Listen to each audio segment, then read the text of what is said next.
Bonjour à toutes, bonjour à tous. On se retrouve pour la correction de l'activité de cette semaine qui était une compréhension écrite, toujours sur le thème de la météorologie dans le cadre de l'option euro et de l'enseignement de physique. Donc vous avez un texte que vous avez reçu par mail et vous voyez que j'ai surligné dessus les choses qui nous intéressent et donc on va regarder question par question et ensuite on terminera donc par de la grammaire et donc il faut bien regarder la vidéo jusqu'au bout puisque la grammaire vous sera utile pour l'activité de la semaine prochaine. La première question, vous deviez surligner donc les lieux, places, et les mots liés à la météo, weather. Donc moi j'ai pris du jaune et du bleu et vous retrouvez tous les mots qui sont ici. Donc ça parle de la France, d'accord, en effet, on le voit tout de suite sur l'image. Et on a surligné, alors il y a beaucoup weather, weather report, le bulletin météo, Reporter, c'est donc, ici on a Evelyne Delia, hein, d'accord, donc la présentatrice de la météo. Climate change, le changement climatique. Temperature ou temperatures au pluriel, et donc la température, les températures, etc., etc. Pour la question 2. Pick out a sentence to show that we do not usually look back at weather reports. Je vous l'ai mis en rose, c'est au tout début du texte. Weather reports are generally not known for their longevity. Longevity, c'est la longévité, d'accord? Le fait que ça dure longtemps, que ça a une longue durée de vie. Et en effet, d'habitude, les bulletins météo, on ne les regarde plus une fois qu'ils ne sont plus d'actualité. Alors pourquoi celui-ci est resté d'actualité et pourquoi il est devenu viral cet été, eh bien, on va regarder donc la question 3. Vous deviez décrire les deux bulletins météo. The top one is fake and the bottom one is real. Top, c'est celui qui est au-dessus. Bottom, c'est celui qui est en dessous. Si on regarde ici, donc celui-ci, c'est celui qui est faux et celui-ci, c'est celui qui est vrai. D'accord? Alors, quels sont les points communs? Quelles sont les différences? They both show very hot temperatures in France. Donc, tous les deux montrent des températures très, très, très, très élevées. But the real one is worse than the fake one. Le vrai est pire que le faux. Worse than, pire que, et c'est le point de grammaire sur lequel on reviendra à la fin de cette vidéo. Question 4. On the Twitter picture, why is France in purple? D'accord, donc souvent sur les bulletins météo, on n'a pas souvent la couleur violette. D'habitude, c'est plutôt bleu, orange, rouge. Et là, c'est violet. Alors, pourquoi? Eh bien, on va regarder la réponse. The temperatures were so high that the color code was not sufficient and they had to use purple. Color code, c'est le code couleur. Alors, vous connaissez le code couleur. Quand il fait froid, eh bien, on représente la zone en bleu, ensuite en vert, en jaune, orange, rouge. Et le plus froid, mais qu'on voit très rarement chez nous, c'est violet. Et en fait, les températures étaient tellement élevées qu'il n'y avait pas de couleur suffisante au-dessus. D'accord? Vous voyez qu'une fois qu'on atteint une certaine température, eh bien, on n'a plus de couleur pour le représenter.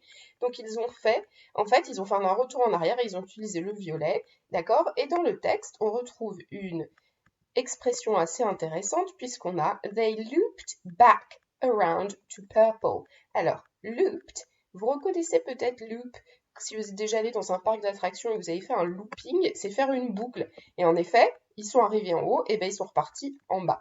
Et donc dans le lexique que je vous donne tout en bas ici, donc vous noterez aussi loop, c'est une boucle ou un circuit fermé.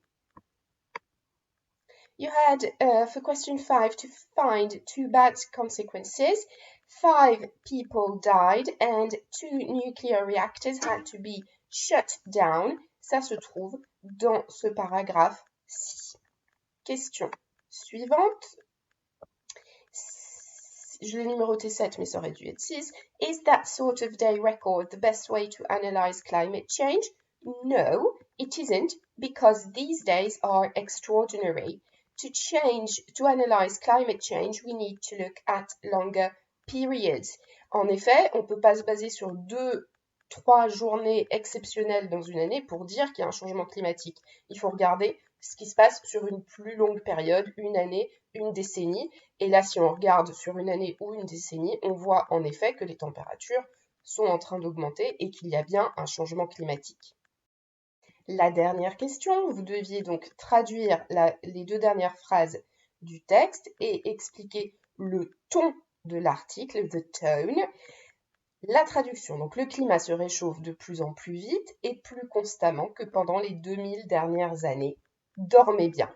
En effet, le texte se termine par sleep soundly, qu'on peut traduire par dormez bien, faites de beaux rêves, passez une bonne nuit, etc. Alors pourquoi? Eh ben, en fait, c'est ironique, hein, c'est sarcastique, il se moque, d'accord?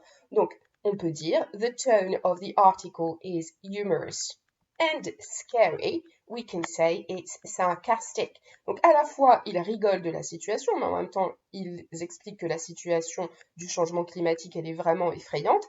Et la combinaison des deux, eh bien, ça donne un ton très sarcastique à l'article.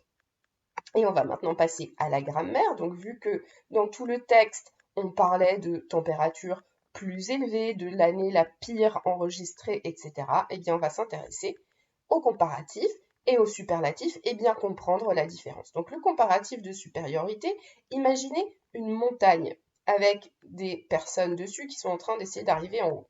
Eh bien, il y en a qui sont plus hauts que d'autres, hein, d'accord? Les deux là sont plus hauts que lui.